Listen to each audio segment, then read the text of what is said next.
Hello मेरे विद्यार्थियों, कैसे हो? उम्मीद करता हूँ बहुत अच्छे से होंगे। आप सभी को एक प्यारी सी सुबह का एक प्यारा सा गुड मॉर्निंग। और आज मैं आपको बताने वाला हूँ गणित विषय के जो शानदार क्वेश्चन जो एक एग्ज़ाम में छपने की पूरी संभावना।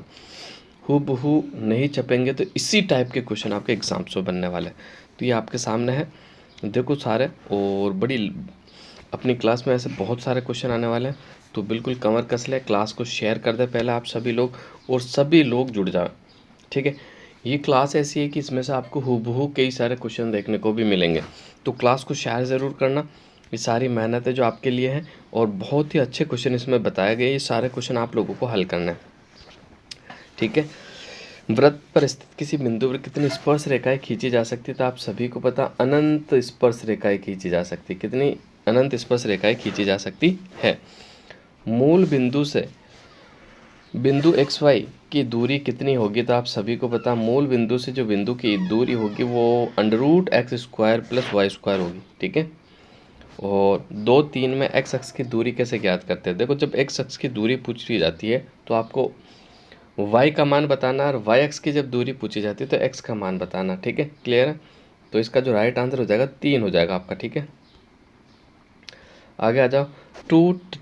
टू tan² 30 का मान बताना आपको। तो tan² 30 का मान जो होता है 1/√3 होता है ना आपका। इस पे स्क्वायर लगा दीजिएगा, स्क्वायर लगा दिया, फिर गुणा 2 लिखना है, गुणा 2 लिख दिया। क्लियर? स्क्वायर खोला इसका आपका, तो 2 गुणा 1/3 हो जाएगा, यानी 2/3 का लिखा हुआ देख लो ऑप्शन में, 6 नंबर ऑप्शन आपका राइट आंसर हो जाएगा। क्लियर? आगे आ जाओ। अलीप वर्ष में विनीता का जन्मदिन सोमवार को होने का प्रायिकता ज्ञात कीजिए। 2/7 ऑप्शन नंबर दे जो है आपका बिल्कुल राइट आंसर हो जाएगा भाई, 2/7। क्लियर है? अब आगे बढ़ते हैं और क्वेश्चन मैं आपको बताता हूँ। बड़े ही अच्छे क्वेश्चन इसमें पूछे गए। कह रहा हूँ इसी टाइप का पेपर बनेगा, पूरा पेपर देखना। मॉडल्स पेपर भी बताऊंगा, वाकई में ऐसी जानकारी आप लोगों को दूंगा जिससे कि आपको लगेगा सर पेपर में यही आएगा, और वो क्वेश्चन आपके बिल्कुल सही हो जाएंगे। जैसे क्वेश्चन नंबर 19 देख लो, इसमें माध्य ज्ञात करना है तो सभी को जोड़ना है। तो सभी को जोड़ा मैंने, 5, 5, 10, 15, 30। 30 के अंदर भाग लगा दिया आपने किसका? 5 का। तो 5 छंग 30, कितने? 1, 2, 3, 4, 5 है ना। तो इसका जो राइट आंसर कितना हो जाएगा आपका? देखो, इन सबको जोड़ा मैंने तो ये 20 ही हुआ टोटल। देखो 5, 5, 10, 20 ही हुआ, मैंने 30 नहीं हुआ, सॉरी। तो आप 5 का भाग लगा दो, 5 चौक 20। तो इसका जो राइट आंसर हो जाएगा आपका ऑप्शन नंबर 6 जो है आपका बिल्कुल राइट आंसर हो जाएगा। उस फ्रैक्शन का मान जिसकी बारंबारता सबसे अधिक होती है, तो आप सभी को पता वो बहुलक होता है, यानी बार बार रिपीट होने वाला जो है उसको क्या कहते हैं? बहुलक। आगे आ जाओ। अब देखो, वास्तविक संख्या से अगर देख लेते तो यहाँ से जो इम्पोर्टेंट सवाल आपके बनने वाले हैं वो आपके सामने। निम्न में से कौन सी एक अभाज्य संख्या है? तो आप सभी को पता है 29, 25, 16, 15। ठीक है, कौन सी एक अपरिमेय संख्या है वो भी आपको बतानी है, 25, 24, 10, 35। ठीक है, तो कौन सी एक अपरिमेय संख्या नहीं है ये आपको बताना। ठीक है, √3 रूट की अपरिमेय संख्या है, वास्तविक संख्या, ये सारा देखना आप। बहुत ही इंपॉर्टेंट सेशन आपके लिए रहने वाला। 5, 15, 10, 20 का लेस है और मैस है, यानी HCF एलसीएम दोनों निकालना है, और ये दोनों ही बहुत आसान है। तो देखो, सबसे पहले तो मैं आपको पूरी वर्कशीट आपको बताता हूँ, यही से आपके सवाल बनने वाले हैं, तो ये पूरा देखना आप अच्छे से।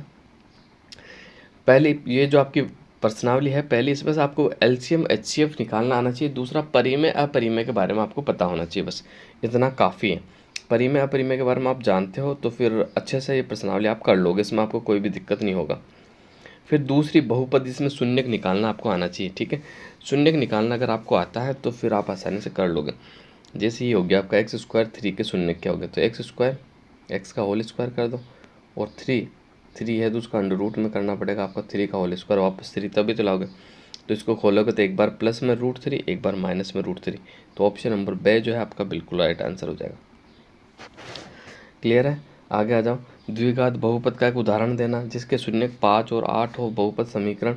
इसमें देखो, एक तो बहुपद जो है आपको द्विघात बहुपद बनाना आना चाहिए, और द्विघात बहुपद से शून्यक निकालना आना चाहिए। ये दो बात जो अगर आपको अच्छे से आती है तो फिर आप आसानी से सवाल को कर पाओगे। ठीक है, इसमें देखो, शून्यक वाला फॉर्मूला भी मैंने आपको बता रखा है। शून्यकों का योग और शून्यकों का गुणनफल। शून्यकों का योग का था -b/a, ठीक है। दूसरा होता है आपका गुणनफल होता है c/a। क्लियर है। अब इससे आप आसानी से द्विघात बहुपद बना सकते हो। जैसे देखो क्वेश्चन नंबर 10 में आपका दिया हुआ है, ये क्वेश्चन नंबर 10 है आपका दिया हुआ है, इसमें 1/4 माइनस 1/4 है। अब आसानी से आप कैसे बना पाओगे, देखो पहला जो है -b/a होता है, इसकी वैल्यू आपको दी हुई क्या 1/4 दी हुई। क्लियर हो गया। दूसरी में बात करूँ तो आपको दिया हुआ c/a बराबर आपको -1/4 दिया हुआ। क्लियर है। तो a की वैल्यू तो निकल गई। अब देखो द्विघात समीकरण बनाने का जो फॉर्मूला होता है आप सभी को पता होगा, x² बराबर गुणों शून्यकों का योगफल होता है। तो x² शून्यकों का योगफल कितना दिया हुआ आप सभी को पता, शून्यकों का जो योगफल दिया हुआ कितना दिया हुआ, तो ये दिया हुआ आपका योगफल। यानी इसका जो राइट आंसर हो जाएगा, इसमें एक की वैल्यू क्या है, एक की वैल्यू दोनों में 4 है ना, तो ये आ गया 4 आपका 4x²। b की वैल्यू -1 है तो ये आ जाएगा -x, और c की वैल्यू भी -1 है, ये -1, तो 4x² -4x -1 ये आपका बहुपद बन जाएगा। क्लियर है। ऐसे ही आपको निकालना है। तो ये बहुपद वाला भी बड़ा इंपॉर्टेंट है। वह जो ये वर्कशीट मैं आपको बता रहा हूँ बाकायदा आपके राजस्थान बोर्ड द्वारा बनाई गई है, और इसमें से बहुत सारे क्वेश्चन आपको हूबहू देखने को भी मिलेंगे। हूबहू नहीं आए तो सेम इसी प्रकार के क्वेश्चन, इसी पैटर्न के क्वेश्चन आपके एग्जाम्स में देखने को मिलेंगे। तो आपकी होली भी होगी है, आज आपका राम राम है, तो थोड़ा सा आप समय अपने त्यौहार में लगा के फिर जल्दी से अपनी पढ़ाई में लग जाओ। बिल्कुल, क्योंकि अब तो आज क्या हो गया आपका, अब तो आपका आज का दिन बचा, कल आपका एग्ज़ाम हो जाएगा, ज़्यादा समय आपके पास नहीं बचा है ना। तो इसलिए फिर आप अच्छे से ये सारे क्वेश्चन ज़रूर देख लें, क्योंकि मैथ्स थोड़ा हार्ड पड़ता है। अक्सर बच्चे जो होते हैं ना मैथ्स में फेल होते हैं, इसलिए थोड़ा अपना पढ़ाई पे ज़रूर ध्यान देना आप। दो चरों वाले रैखिक समीकरण निकाय को हल करने की विधि होती है प्रतिस्थापन विधि, विलोपन विधि, वज्रगुणन विधि, या उपरोक्त सभी, तो उपरोक्त सभी होती है। विद्या आपका बिल्कुल राइट आंसर हो जाएगा। क्लियर है। आगे आ जाओ। 9 पेंसिल 8 पेन का मूल्य 54 रुपये है, तो इसको बीज गणितीय समीकरण के रूप में लिखना है। बड़ा अच्छा सवाल है, बिल्कुल आप लिख सकते हो, इसमें तो कुछ भी नहीं है। तो देखो मैं आपको जल्दी जल्दी से बताने की कोशिश करता हूँ। ये तीसरी प्रश्नावली आपकी चल रही थी, यहाँ से आपका एक सवाल बनेगा। चौथी प्रश्नावली आपकी आ गई। इसमें से देखो, एक तो आपको अगर 1 नंबर में सवाल पूछेगा तो श्रीधराचार्य का सूत्र याद करके जाना, ये वाला। ठीक है। दूसरा मूल के बारे में पूछेगा, अगर दो वास्तविक मूल होंगे तो क्या वैल्यू होगी, दो बराबर वास्तविक मूल होंगे तो क्या होगी, और कोई वास्तविक मूल नहीं होगी तो क्या लिखना। ठीक है। तो ये पूरा आप याद कर लेना, यही से आपका सवाल बनेगा। आगे आ जाओ, आगे आ जाओ। तो देखो, और मैं आपको यहाँ से सवाल बता देता हूँ जो कि इम्पोर्टेंट भी है, जिससे आपको करने में आसानी भी होगी। फिर समांतर श्रेणी आ गया, यहाँ से भी आपका सवाल बनने वाला। समांतर श्रेणी सार्वंतर क्या होगा, तो सार्वंतर किसे कहते हैं, जो बीच का जो अंतर होता है वो सार्वंतर होता है। तो देख लो 4 और 10 में 6 का अंतर है, 6 10 6 6 6 6, यानी सार्वंतर क्या हो जाएगा आपका 6 हो जाएगा इसका। इसके बाद आगे आ जाओ, सार्वंतर पूछ लिया। चौथा पद कौन सा होगा, तो ये आपको याद रखना। प्रथम पद कौन सा होगा, चौथा पद कौन सा होगा। समांतर श्रेणी के प्रथम 4 पद लिखने हैं आपको। ठीक है। तो इसी के अंदर देखो आपको फॉर्मूले भी लगाने हैं। 10वां पद कौन सा होगा, समांतर श्रेणी के प्रथम 4 पद लिखिए, ये सूत्र लिखिए, कौन सा पद शून्य होगा, तो ये सारा आपको याद रखने का इस। ठीक है। तो ये देखो आपकी समांतर श्रेणी, यहाँ से सवाल पक्के बनेंगे आपके, और ये सारे सवालों की अगर आप प्रैक्टिस कर लेते तो लगभग आपको ऐसा ही सवाल एग्जाम में मिलने वाला।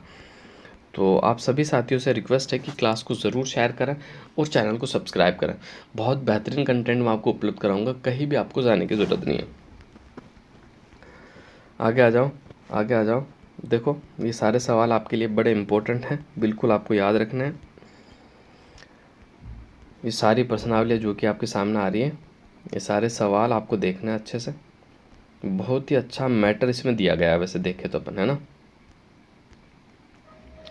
तो ये देखो, ये सारे सवाल बड़े इंपॉर्टेंट है, आप लोगों को याद रखना है।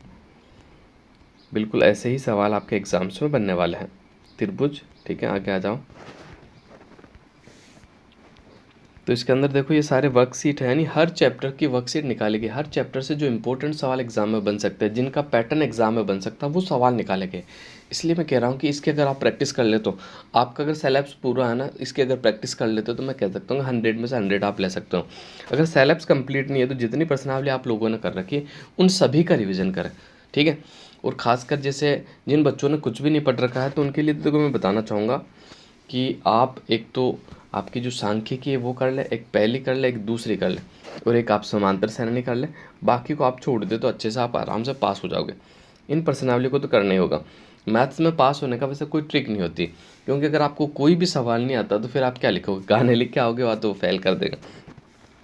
इसीलिए आपको देखो थोड़ी बहुत तो कुछ एक प्रश्नावली तो आपको करनी होगी जिससे कि आप मार्क्स ला सको, क्योंकि मैथ्स में टू द पॉइंट सवाल करोगे तो ही आपको नंबर मिलेंगे, सवाल करोगे नहीं तो नंबर आपको बिल्कुल नहीं मिलने वाला है। तो आइए अगली प्रश्नावली आपकी, इसे भी अच्छे से देखना आप, ठीक है। ये 7वीं प्रश्नावली फिर त्रिकोणमिति, इसके अंदर आपको लाल बटा कक्का वाला फॉर्मूला जो है वो लंब आधार कर्ण के बारे में बिल्कुल याद रखना होगा। यही सवाल आपके एग्ज़ाम्स में भी बनेंगे, तो आप देख लेना इन्हें। और ये देखो, ये सारणी बड़ी इंपॉर्टेंट, इस सारणी पे बेसिस आपके सवाल पूछे जाएंगे। ये सारणी अगर आपको याद है तो बहुत अच्छा है, नहीं तो इनको याद करके जाना और कॉपी के पिछले पेपर पे बना ला। इससे इस पर जो आधारित 2-3 सवाल आएंगे वो उसमें से देख के सारणी से मान रख के आप कर लेना। तो देख ले आप, इसे अच्छे से देख ले, मैं पूरा ही आपको बता देता हूँ अच्छे से। तो ये इम्पोर्टेंट भी है आपका, तो अच्छे से आप पूरा देखें। ये सिद्ध करने वाले जो क्वेश्चन है वो भी यहाँ से पूछे जाएंगे आपके। आगे आ जाऊँ। फिर ये उन्नयन अवनयन कोण वाला, इसमें लाल बटा कक्का यानी आधार कर्ण वाला आपका लगेगा। लाल बटा कक्का वाले जो 6 फॉर्मूले वही लगने वाले इस प्रश्नावली। फिर ये छेदक रेखा, ये देख लेना आप, सकेंद्रीय वृत्तों की परिभाषा क्या होती है।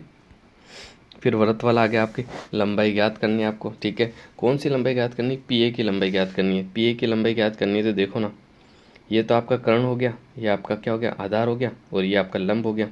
तो लंब कैसे निकालते हैं, कर्ण में से घटा के निकालते। 25 का स्क्वायर 625, 7 का स्क्वायर 49, ठीक है। अब निकालना क्या है आपका, तो इसमें से घटा दो आप।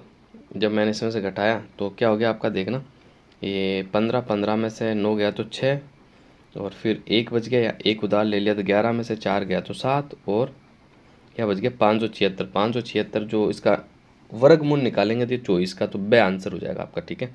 ऐसे इन सवालों को निकालना है, ठीक है, क्लियर है। आगे आ जाओ,